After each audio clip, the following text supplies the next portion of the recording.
Hey, what's up guys, and welcome to a brand new video on this channel. Today we're going to be talking about a topic that's been on my mind for a while, and this is the fall of aesthetic rap and how we can revive it. That little bitch, she bad. I told her, I cannot let her, thought she playing like a controller. So aesthetic rap used to be a thriving subgenre, but it seems like it's fallen off the radar lately. So let's dive into why that might be and what we can do to bring it back. Looking like a fucking maniac. She's like, but I need to bring it back. Part 1. The fall of aesthetic rap. Firstly, let's talk about what aesthetic rap is.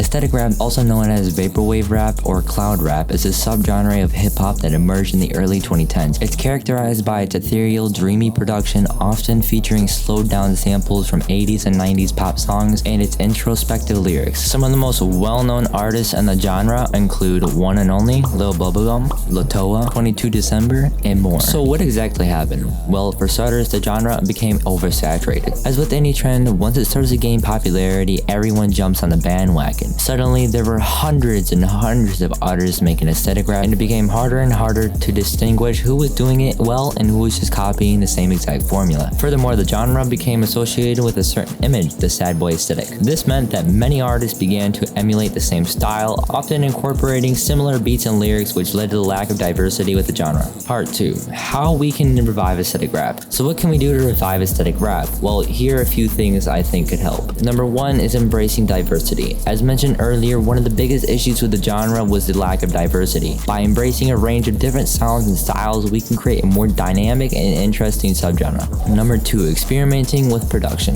Aesthetic rap is known for its ethereal, dreamy production, but that doesn't mean we have to stick to the same formula. By experimenting with different sounds and textures, we can create something new and exciting, moving beyond the sad boy aesthetic. While introspective lyrics are a big part of aesthetic rap, we don't have to limit ourselves to just one style. By exploring a range of different emotions and themes, we can create a more varied and interesting subgenre. Number 4, collaborate with other artists. Finally, one of the best ways to revive aesthetic rap is by collaborating with other artists. By working together, we can create something that's greater than the sum of its parts and bring new perspectives to the genre. And actually, I'm doing this right now. If you go over to my SoundCloud, which is B1XDE or Blade, that's how we say it. That's how I say it. I don't know how about other people, but what I'm doing on there is basically taking all those things that I listed and actually doing it. So instead of having the stupid sad boy aesthetic lyrics that everybody does, it's more diversity basically. So I think you guys might like it, and if you do, let me know in the comments. In conclusion, aesthetic rap may have fallen off, but it's not too late to revive it. By embracing diversity, experimenting with production, moving beyond the sad boy aesthetic, and collaborating with the artists, we can create something new and exciting. So let's get to work and bring aesthetic rap back to its former glory.